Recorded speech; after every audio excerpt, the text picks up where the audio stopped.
Bismillah.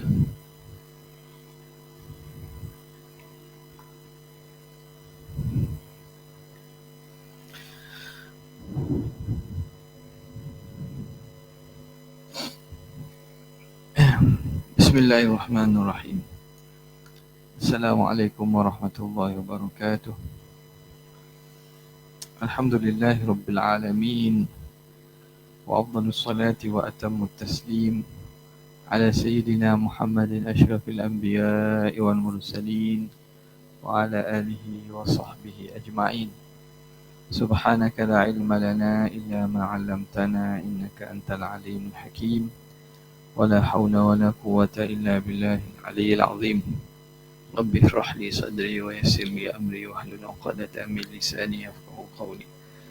Wasaddi lisani wahdi qalbi bihaqqi sayyidina Muhammadin sallallahu alaihi wasallam. Allahumma alhimna bil ilm wa zayyinna bil hilm wa akrimna bit taqwa wa jammilna bil afiyah. Allahumma akhrijna min dhulumatil wahmi wa akrimna bi nuril fahm. وافتح علينا بمعرفة العلم وحسن أخلاقنا بالحلم وجعلنا ممن يستمعون القول فيتبعون أحسنه. الحمد لله رب العالمين. Alhamdulillah, bersyukur kehadrat Allah yang memberi kepada kita ruang masa dan taufik untuk sama-sama kita berada pada tahun baru Hijri ini. Kita mulakan azam dan juga tahun ini dengan niat yang baik dan juga azam untuk kita meneliti dan memahami agama Allah Subhanahu wa taala, memenuhi tuntutan ilmu kita, fardu ainnya serta tuntutan ibadat kepada Allah Subhanahu wa taala. Dan antara yang paling penting, yang terpaling utama ialah berkaitan dengan akidah kita. Maka pagi ini kita teruskan lagi daripada kitab yang ada bersama kita ini pada perbincangan surat yang ke-60 dah, iaitu membincangkan tentang sifat mukhalafatuhu ta'ala lil hawadith, persalahan Allah bagi segala yang baharu. Kita dah sebut beberapa bentuk ataupun ciri sifat-sifat baharu, sifat-sifat makhluk yang mana Allah Subhanahu wa taala dalam ayat Al-Quran pada banyak tempat menyatakan bahawa Allah tidak sama dengan makhluk. Maka bentuk persamaan itu, cara kita mengenalnya ialah dengan melihat ciri-ciri dan sifat makhluk. Maka pengarang rahimahullahu ta'ala meneruskan lagi dengan katanya, maka Allah Ta'ala bukan jauhar dan juga bukan arab sifat makhluk. Kerana kita tahu bahawa jauhar ini ialah zat makhluk, yang mana ciri utama jauhar, dia mengambil ruang. Ma tahayyaza binafsih, sesuatu yang menempati pada ruang dengan dirinya sendiri. Dia ada tempat dia. Itu ciri utama sifat zati bagi jauhar. Maka Allah Subhanahu wa taala, zat Tuhan bukan daripada bentuk jauhar, bukan daripada jauhar. Dan Allah Ta'ala juga bukan arab. Allah Ta'ala bukan Arad. Kerana Arad ini sifat makhluk. Yang mana bila sifat makhluk ini dia tidak kekal. Dia berada pada diri makhluk dan dia tidak kekal. Bukan bergerak dan bukan diam. Allah tidak bersifat dengan gerak dan juga tidak bersifat dengan diam.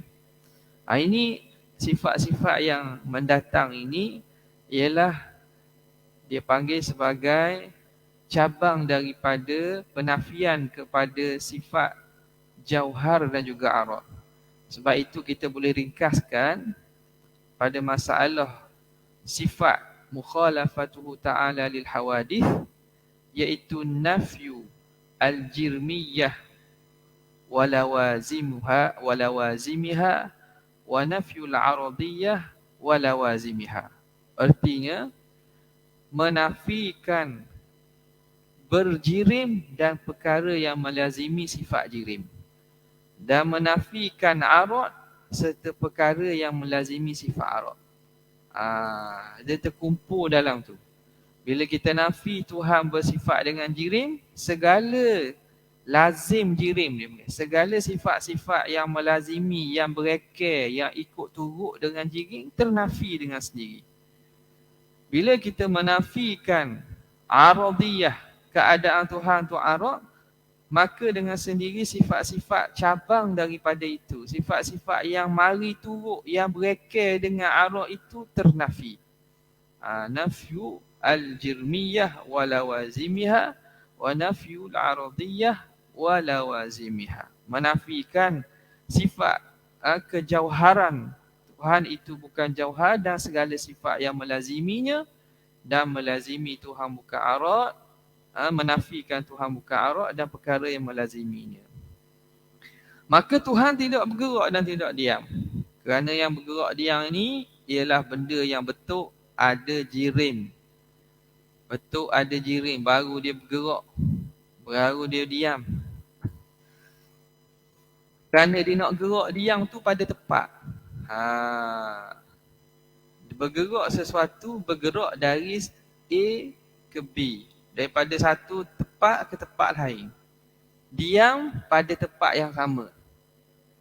Jadi, adakah layak kita menisbahkan makna ini pada Tuhan? Maknanya, kalau kita andaikan bergerak itu harus bagi Tuhan. Bergerak tu kita andaikan harus. Makna Tuhan bergerak daripada sesuatu ke sesuatu lain. Sesuatu tu benda tu diri Tuhan ke, qadim ke, makhluk. Tentu lain daripada diri Tuhan. Dan Allah Ta'ala ketika ada wujud Allah Subhanahu Wa Ta'ala yang tidak ada makhluk bersamanya, nak nisbah kepada apa? Bila kita kata sesuatu tu bergerak daripada mana ke mana. Maka nisbah mana ke mana itu layak ke tidak ke Tuhan? Kita fikir akal yang waras ni lah. Mana ke mana itu sesuatu yang lain daripada diri Tuhan lah. Bukan ia gerak atas dalam diri dia. Digerak daripada benda hak lain. Maka benda hak lain Tuhan ni adakah dah wujud bersama dengan Tuhan sehingga boleh kita nisbahkan? Padahal kita maklum dah bahawa Allah Ta'ala wujud. Sebelum ada makhluk ni, dia wujud dengan ketunggalannya. Tidak ada makhluk selain daripada tak ada. Hanya dia saja Tuhan, tak ada selain daripadanya. Dah. Ketika itu, tak sah kita nisbahkan Tuhan tu bergerak dari mana ke mana. Mana ke mana tu tak ada. Maka sejak azali dia tidak ada disifatkan dari mana ke mana. Maka sampai sekarang lah dia bersifat dengan sifat yang qadim lagi azali. Nampak? Itu salahnya bila kita nisbah Tuhan ni bergerak. Dia kata apa masalah Tuhan bergerak daripada atas ke bawah? Apa masalah? Tuhan sendiri sebut bahawa dia di atas arasy. Kemudian hadis Nabi yang sahih sebut Tuhan turun 1/3 malam. Jadi ini pemahaman yang tidak betul yang datang akibat daripada pengaruh pahaman musyabbihah yang datang kepada orang-orang yang tidak memahami Al-Quran dengan lughah, dengan bahasa Al-Quran. Sebab itu di kalangan ulama salaf, para sahabat, apabila mereka dengar ayat ni mereka faham. Kerana Al-Quran ini dia ada majaznya. Majaz ni makna bahasa kiasan. Dia ada kinayah dia. Dia ada kinayah. Maka mereka yang diturunkan Quran kepadanya, iaitu umat Arab, ketika zaman itu mereka faham. Sebab itu bila adanya ayat-ayat sebegini, Ar-Rahmanu 'alal 'arsy istawa, yadullah fawqa aydihim, mereka tidak tanya pula tangan Tuhan tu macam mana, berapa tangan Tuhan kiri ke kanan, Tuhan tu turun macam mana, tidak. Sebab mereka faham bahawa bahasa ni dia ada makna yang memberi makna selain daripada makna zahir. Tetapi apabila bahasa Arab, dah lama kelamaan bahasa, kemampuan bahasa itu tak sama.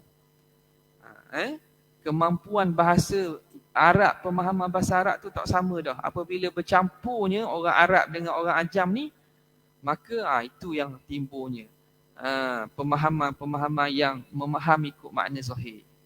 Ikut makna zahir, makna yang tidak layak dengan Allah Subhanahu wa taala. Yang itu lahirnya ulama kita membawa manhaj, sama ada kita baca ayat-ayat ini serahkan makna kepada Tuhan, ataupun kita takwil dengan takwilan yang mengikut kaedah bahasa Arab. Okey, jelas.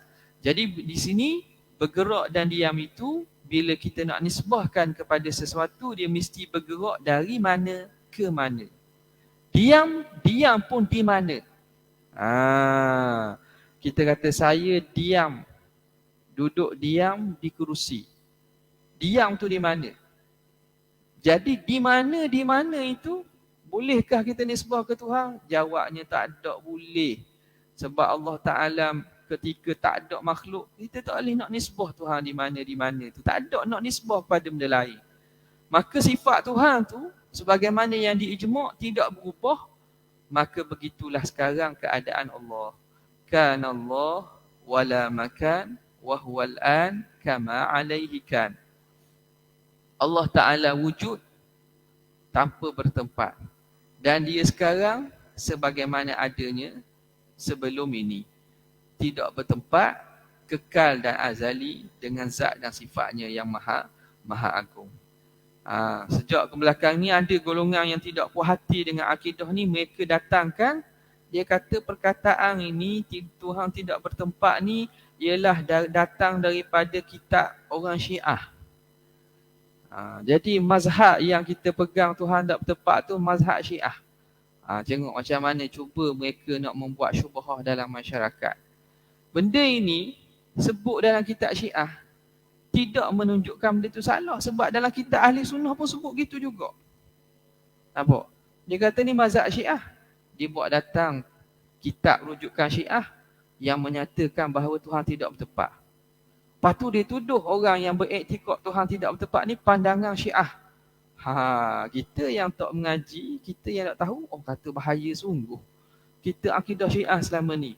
Padahal itu kita Syiah, kita Ahli Sunnah sebut gitu juga. Kita Ahli Sunnah sebut gitu juga. Jangan kita kadang cepat sangat termakan dan terpengaruh. Kena rujuk benda ini kepada ahli dia. Kita Ahli Sunnah sebut begitu bukan kerana ambil Syiah, kerana itu benda yang disepakati. Hatta Syiah sekalipun. Tapi dia bukan akidah yang mana akidah Syiah bukan akidah yang ditanam, yang akidah Islam. Bahkan akidah itu asalnya ialah daripada ulama-ulama kita, ulama kalam kita daripada Ahli Sunnah wal Jamaah. Nampak? Okey. Sebagaimana ibadat-ibadat lain ada dalam kitab Syiah, kita nak kata salah ke? Buat haji ataupun puasa, zakat ataupun semayang dalam kitab Syiah, tak boleh pakai ni sebab ada kitab Syiah. Dah kitab kita Ahli Sunnah pun sebut. Nampak? Baik. Seterusnya kata pengarang, dia tidak disifatkan dengan kecil, yakni sedikit juzuk-juzuknya. Dan tidak boleh disifatkan dengan besar, iaitu banyak juzuk-juzuknya. Dan bukan juga selainnya. Seterusnya. Selain daripada itu, kita tak boleh juga nak sifatkan Tuhan tu dengan kecil dengan besar. Kecil maklum dah lah. Besar pun tak boleh nak sifat. Sebab itu dia datangkan apa makna kecil besar ni.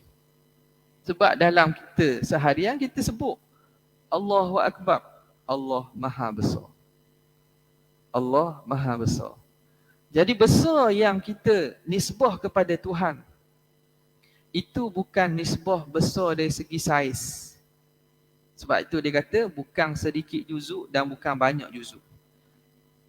Kerana istilah sesuatu yang besar dan kecil ni, istilah jirim yang kecil dan besar merujuk pada saiz.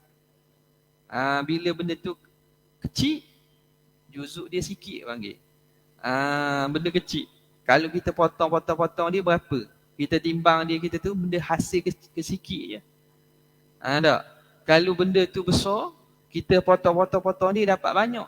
Juzuk yang banyak, maka dia besar. Juzuk dia sikit, maka dia kecil. Beli ayam kedai. Nak ayam kecil ke besar ke sedang? Kita pilih ayam kan. Ayam kecil. Ayam kecil potong boleh banyak tu. Hak besar sikit, potong boleh banyak sikit. Sikit dan besar itu nisbah kepada juzuk. Hak ni mustahil pada Allah Subhanahu Wa Taala. Maka tak boleh kita sifatkan Tuhan dengan kecil. Dan juga mensifatkan Tuhan dengan besar pun tak boleh. Ataupun lain daripada sifat-sifat itu, daripada sifat-sifat jirim, tak boleh kau. Kenapa ditekankan ni? Kerana memang ada kefahaman orang faham Tuhan tu besar. Bahkan dalam ceramah-ceramah dalam YouTube, kita dapati golongan sebegini, mereka apabila menyifatkan Tuhan tu besar, mereka buat banding dengan benda makhluk. Apatah lagi datang dalam hadis Nabi SAW menceritakan perumpamaan arash nisbah kepada kursi. Arash itu besarnya seumpama padang, luah besar. Kursi itu umpama cincin, halaqah, cincin yang dicampurkan dalam padang yang luas, makna besarnya. Besarnya arash. Umpama kursi dengan langit ketujuh. Kursi itu padang yang luas. Langit ketujuh tu kecil, umpama cincin yang dicampurkan kepada padang. Umpama langit ketujuh, nisbah kepada langit keenam. Langit ketujuh itu padang luas, langit keenam tu cincin. Nampak? Jadi makhluk kita nak sampai langit pertama ni, yang mana kita ni, bumi ni duduk di bawah langit pertama. Planet-planet yang kita nampak ni, mata kasar kita ni masih dalam langit pertama lagi. Tak nampak. Bahkan, Dr. kan kata tu, bumi ni habuk pun tak nampak nak banding kepada seluruh cakrawala dalam sistem Bima Sakti ni. Sistem solar kita ni, sistem Bima Sakti lah, sistem ni tak nampak benda pun. Haluhnya. Tak salah ke diri kita. Jadi langit pertama besar dah banding dengan bumi. Langit kedua lagi besar. Langit ketiga, langit keempat, kursi, arash lagi besar daripada semua tu. Allah lagi besar daripada arash. Begitu dia kata. Hak ni hak salah ni, tuan-tuan jangan pegang ni. Saya nak kabur hak salah. Sama sekarang kena kabur hak bukan sekadar yang betul, kena kabur hak salah juga. Sebab mereka bila ajar dia kata dia buat perbandingan makhluk ini, arashnya besar. Tuhan lagi tinggi daripada arash, lagi besar daripada arash. Tengok, dia telah menyusun tertib ta'akulan, penakkulan kepada saiz. Makhluk ni kursi lebih besar daripada saiz langit ketujuh. Arah lebih besar daripada saiz kursi. Tiba-tiba Tuhan lebih besar. Besar dengan makna apa? Tadi cerita bab saiz. Tuhan lebih besar. Secara lazimnya mereka mengatakan Tuhan lagi besar daripada arash saiznya. Hak ni salah. Mereka telah menyifatkan Tuhan dengan besar dari segi saiz. Besar dari segi saiz. Sebab itu ulama kita tekan ni, bukan besar dengan makna banyak juzuk. Nampak tak? Jadi kita tak boleh nak letak bayangan Tuhan tu. Bahasa Terengganu sebut bapok. Bapok. sebut tu mulut bapok besar. Tak boleh kata gitu. Sebab bila bapok besar tu makna besar sahih. Kita tak boleh nak sebut ke Tuhan begitu. Dah Allah Ta'ala besar mana? Maha besar bukan dengan makna sahih. Bagaimana besar dengan makna ketinggian, besar dengan makna keagungan, hak tu kita boleh faham. Tak? Menteri besar lebih besar daripada wakil rakyat. Padahal menteri besar kecil, wakil rakyat sedar lagi. Tak? Besar tu pun kita, bahasa kita pun kita tidak bayangkan kepada saiz. Kita tak bayangkan pada saiz. Allah Subhanahu Wa Taala tak boleh kita nak bayangkan besar dengan makna saiz. Besar dengan makna saiz. Okay. Ada juga ajaran-ajaran yang sesat, dia kata Tuhan tu haluh. Haluh. Sebab apa? Dia ada bersama-sama kita. Haluh dia. Ada di mana kita ada, di situ dia ada. Makna benda haluh sangat. Ada juga. Tu. Golongan-golongan batiniyah. Jadi orang ni pun salah. Sebab itu ulama kita bila membincangkan mukhalafah, dia akan sebut bahawa pemahaman Tuhan itu ada saiz besar kecil itu mustahil. Okay.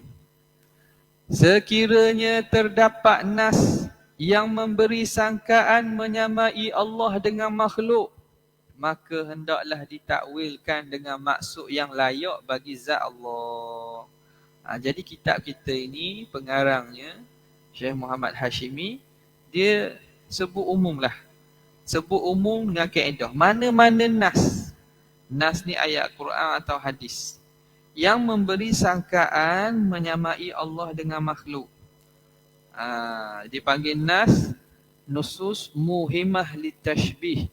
Nas-nas yang mana zahirnya menunjukkan perumpamaan, penyamaan, ada serupa dengan makhluk, maka hendaklah ditakwilkan dengan maksud yang layak. Takwil di sini umum. Pengarang disebut kalimah takwil. Takwil dengan maksud yang layak. Jadi dia tidak tafsir, dia tidak huraikan perinci. Maka Imam Syekh Muhammad Hashimi ni bila ditakwilkan gini, memberi maksud sama ada takwil ijmali, dipanggil sahaja, ataupun tafsili. Apa makna takwil ijmali? Takwil ijmali ialah kita menafikan makna zahir yang tidak layak. Kita menafikan makna zahir yang tidak layak. Nafi makna zahir yang tidak layak. Yang tak layak. Yang tak layak. Kerana satu lafaz itu, dia ada makna zahirnya. Makna al-mutabadar, makna yang segera faham. Bila sebut kalimah ni, dalam bahasa, apa yang segera faham terlintas dalam otak kita. Makna yang zahir yang tidak layak tu kena nafi. Yang ni sepakat. Sama ada ulama salaf atau khalaf, mereka sepakat. Bila baca bertemu dalam ayat Al-Quran, yadullah fawqa aydihim. Yad Allah. Yang mana yad ini kalau terjemah dalam bahasa dipanggil tangan. Tangan Allah Ta'ala di atas tangan-tangan mereka. Bila terlintas kalimah tangan, makna yang segera faham ialah apa dia? Tangan dengan makna anggota. Tangan dengan makna anggota.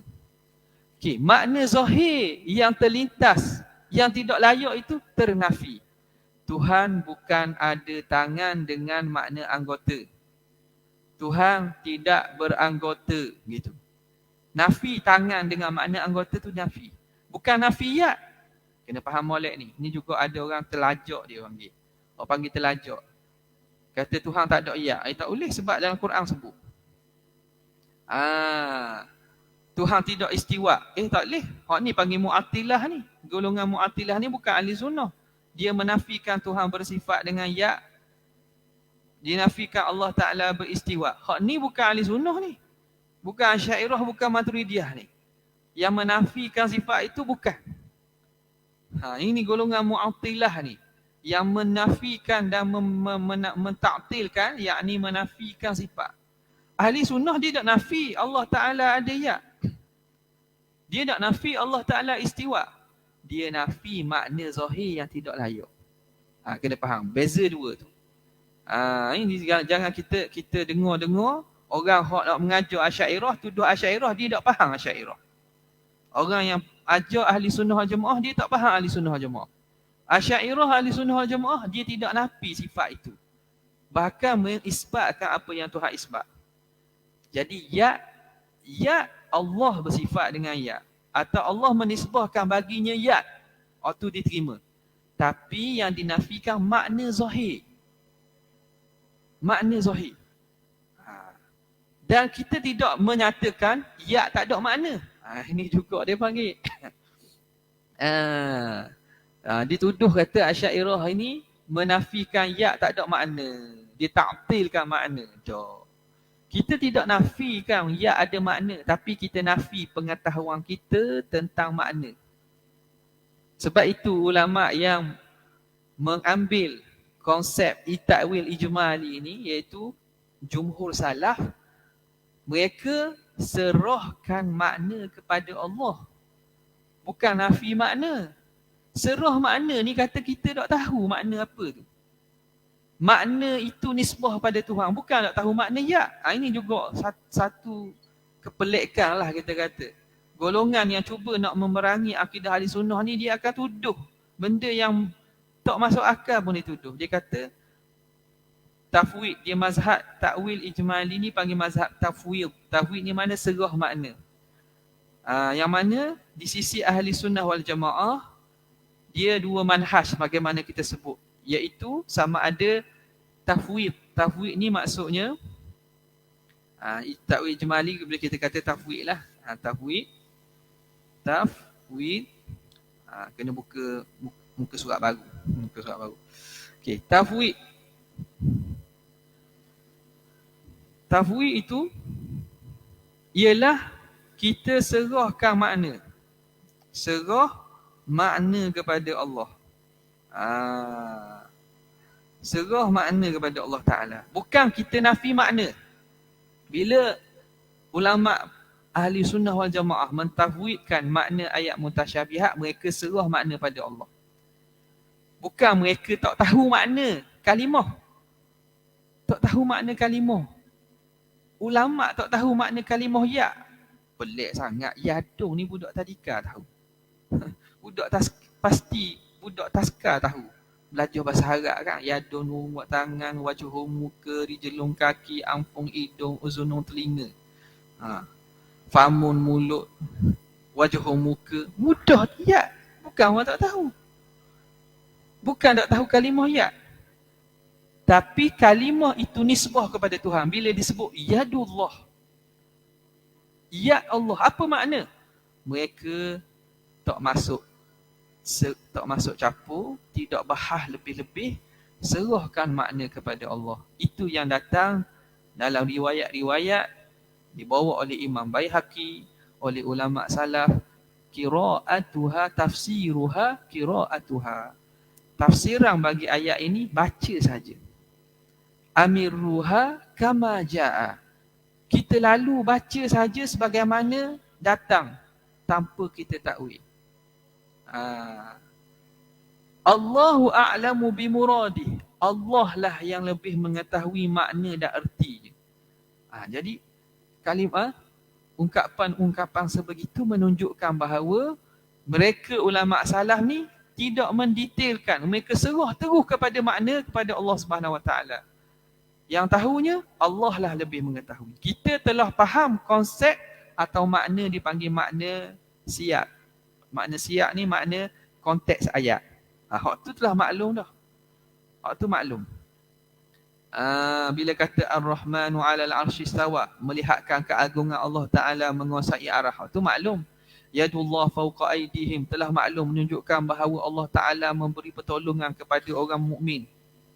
Dengan Allah Taala memberi inayah dan penjagaan dan pertolongan. Tapi makna nisbah yad pada Allah, serah makna kepada Allah. Itu yang pertama. Yang mana mereka ni menafikan makna zahir daripada kalimah tersebut. Yang kedua ialah takwil. Takwil. Ada pula. Kena cari sehak sini. Jadi takwil, apa itu makna takwil? Ialah mendatangkan makna kedua bagi lafaz. Makna kedua tu makna yang kita kata kiasan. Makna bukan makna yang segera faham, tapi makna yang kedua, makna yang layak dengan ayat ataupun dengan pengertian nisbah kepada Allah Subhanahu wa taala. Okey. Yang kedua ialah takwil. Apa itu takwil? Iaitu mendatangkan makna yang layak selain daripada makna yang segera faham tadi. Sesuai dengan kaedah bahasa Arab. Kita panggil, kita pun sebut takwil tak? Takwil ni makna-makna kita kata kiasan, makna-makna balaghah, makna-makna yang bukan makna yang segera faham. Okey. Jadi salaf mereka ini jumhur kebanyakannya mentakwil, serah saja makna kepada Allah. Dan ramai di kalangan khalaf mereka mentakwilkan. Bila ayat tersebut memang ada maknanya. Kadang-kadang bila kita kata Allah Ta'ala lebih mengetahui itu tidak selesai panggil. Tidak selesai. Apa makna yadullah fawqa aydihim? Allah Ta'ala lah mengetahui. Dia ada jenis manusia ni, dia tak mau pegang gitu. Dia tak suka. Dia nak tahu juga benda makna. Jadi maka ulama khalaf ini, bahkan kita nak nafikan, ada sebahagian daripada ulama salaf mereka juga takwil. Kalau kita buka dalam contohnya kitab tafsir Imam Ibnu Jarir At-Tabari. Imam Ibnu Jarir At-Tabari menukilkan beberapa pandangan ulama salaf, antaranya sahabat, antaranya tabi'in, yang mana mereka ini memilih untuk mentakwilkan. Ada. Jadi kita tak nafi bahawa di kalangan ulama salaf sendiri ada takwil. Ada takwil, cuma tak ramai. Yang lebih masyhurnya mereka mengambil pandangan untuk menyerahkan makna. Kalau yang mengkaji, dia akan jumpa bahawa salaf juga ada yang mentakwilkan. Ada yang mentakwilkan. Wa huwa ma'akum aina ma kuntum. Ini sepakat kalau ikutnya, dan dia bersama kamu. Bersama kebersamaan ini ulama sepakat mentakwilnya dengan ma'iyah ilm. Bersama ilmu pengetahuan Allah. Bukan makna bersama jasad Tuhan dan diri Tuhan. Bukan. Hak tu sepakat. Tak. Waja'a rabbuka wal malaku saffan saffa. Telah datang Tuhan kamu dan malaikat secara bersaf-saf pada hari kiamat. Datang Tuhan. Bukan makna diri Tuhan mari, bukan. Datang urusan, datang pekerjaan. Jadi benda ini kita akan dapati bahawa ulama salaf pun ada yang mentakwil. Cuma kebanyakan mereka lebih mengambil konsep untuk menyerahkan makna kepada Allah. Kerana serah makna ni lebih selamat. Sebab itu datang kita kata ungkapan yang mengatakan as-salafu aslam. Salaf itu lebih selamat. Selamat kat mana? Kerana mereka tak membincangkan benda itu secara detail. Serah makna kepada Allah, beriman sudahlah. Wal khalafu ahkam. Dan khalaf ini yang mentakwilkan ini ahkam, lebih detail dan lebih terperinci. Kerana mereka berdasarkan kaedah-kaedah bahasa Arab, mereka mentakwilkan ayat dengan makna yang layak. Okay. Jadi konsep takwil ini dan tafwid ini ada dalam pemahaman ahli sunnah wal jamaah. Dua-dua diterima. Ni juga kita kena faham. Sebahagian ulama salaf mereka mengecam pandangan takwil ni. Dia kata sebahagian daripada orang yang membenci atau memerangi manhaj ahli sunnah wal jamaah Asy'ariyah Maturidiyah ini, mereka mengatakan dalilnya mereka bawa datang kalam ulama salaf yang mengutuk takwil. Mengutuk dan menghentam golongan yang mentakwilkan ayat-ayat mutasyabihat ni. Dia kata ini imam salaf kita, Imam Ahmad bin Hanbal, dia sendiri mengutuk orang yang mentakwilkan ayat mutasyabihat. Kita pun kata, kita selama ni takwil tak betul.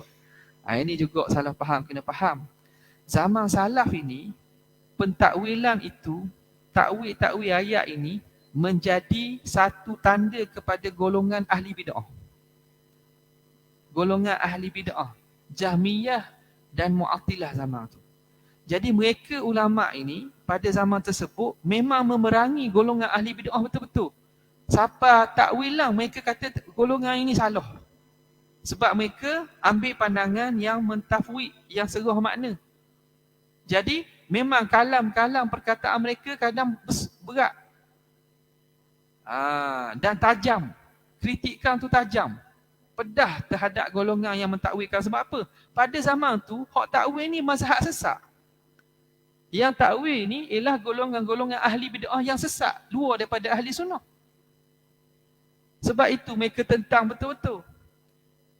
Tetapi setelah daripada golongan ini kita kata dah reda dah, tak banyak, takwil itu sendiri diterima dalam konsep pemahaman ahli sunnah. Tu kena faham. Ini kalau kita nak bahas bab ni lah. Takwil tu sendiri jika berdasarkan kaedah bahasa Arab, berdasarkan kaedah dalam syariat, dia itu diterima. Sebab itu kita dapati golongan khalaf, ulama lepas pada salaf, dia ada yang mentakwilkan. Jadi kecaman ulama salaf kepada kelompok yang mentakwilkan tu kerana takwil pada zaman mereka merujuk kepada ahli bid'ah. Jadi yang salah itu mereka bukan pada konsep takwil pada asasnya, tetapi kerana mereka nak menghalang masyarakat daripada terikut dengan golongan ahli bid'ah tu. Sekarang itu bila datang selepas daripada itu, ulama-ulama besar mereka ambil balik konsep takwil itu, jadikan dalam satu manhaj nak memahami ayat-ayat mutasyabihat. Sebab itulah dalam matan akidah yang masyhur, iaitu Jauharatul Tauhid, Imam Ibrahim Laqani sebut apa?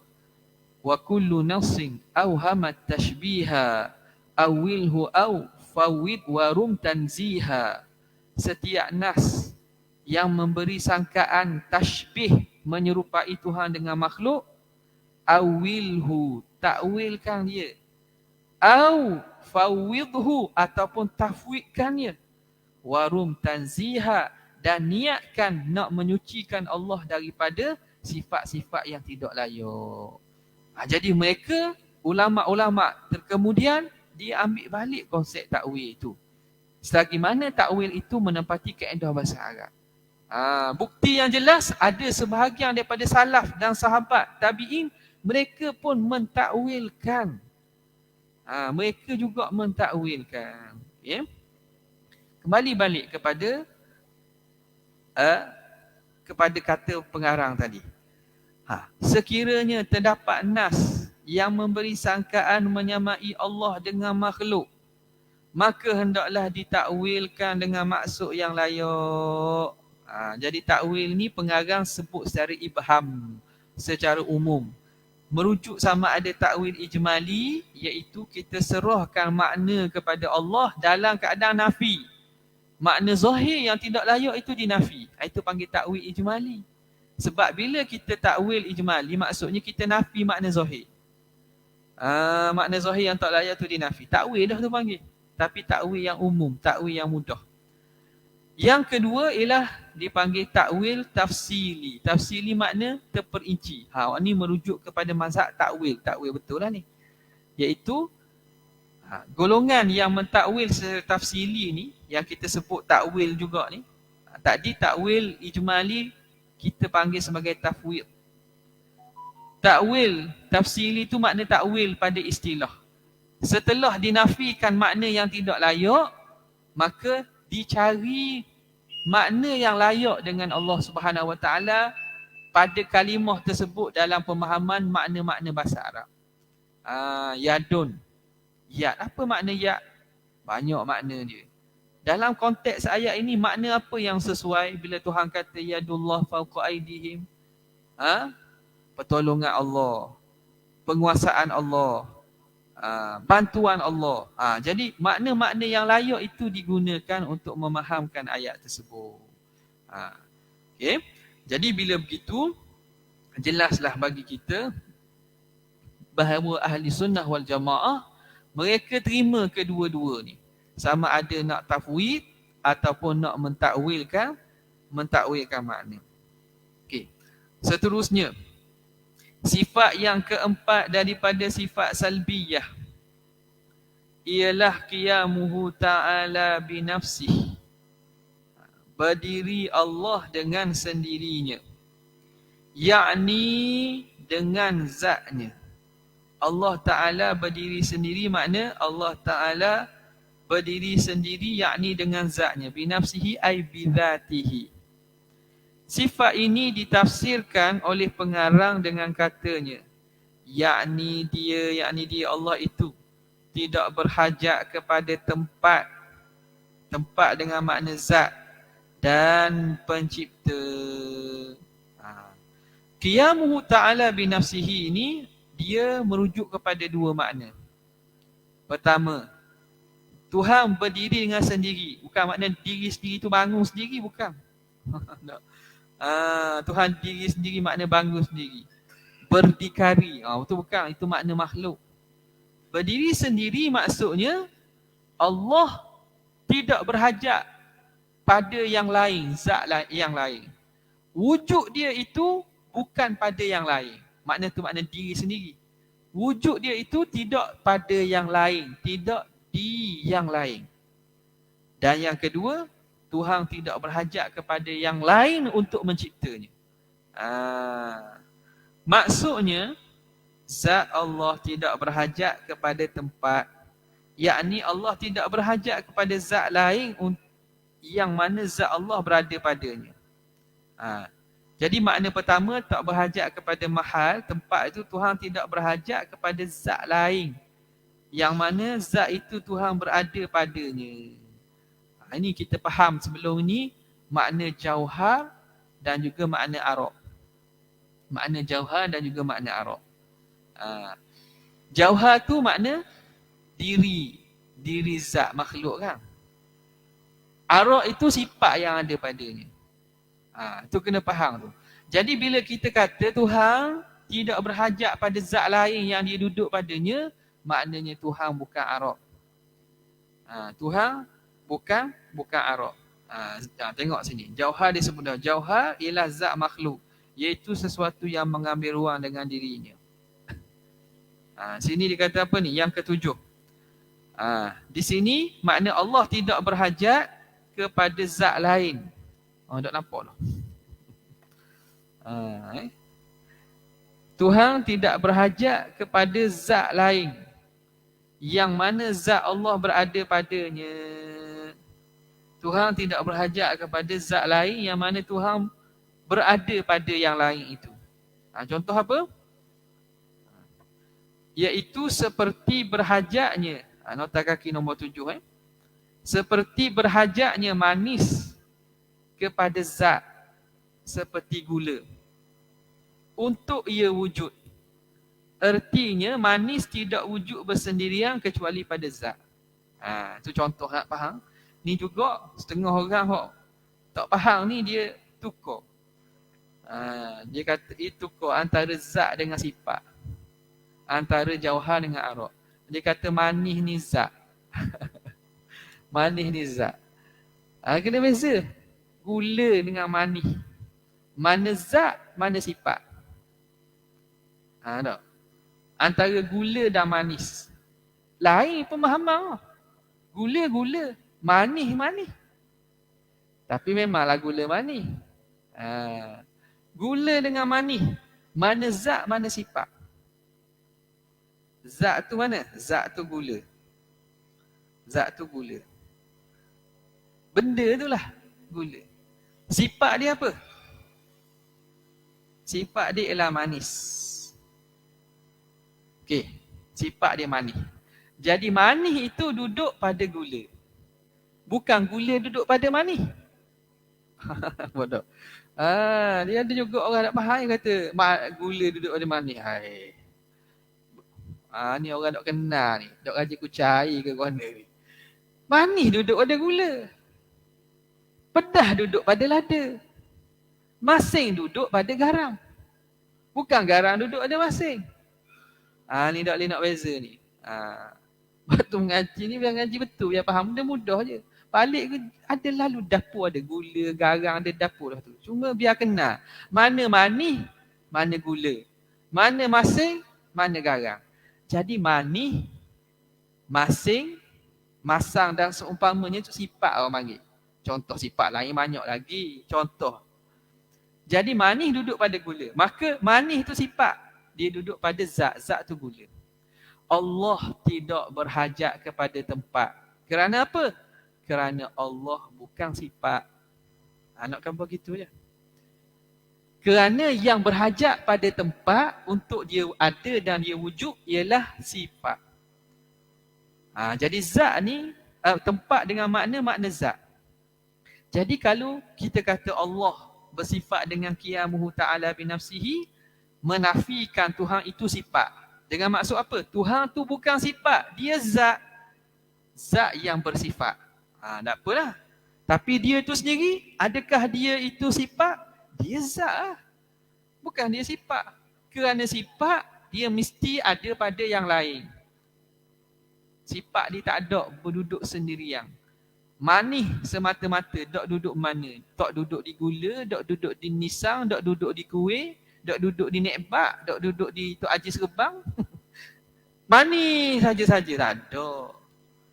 Putih, dia mesti duduk di benda. Putih di dinding, putih di kertas, putih di kain, putih di tisu.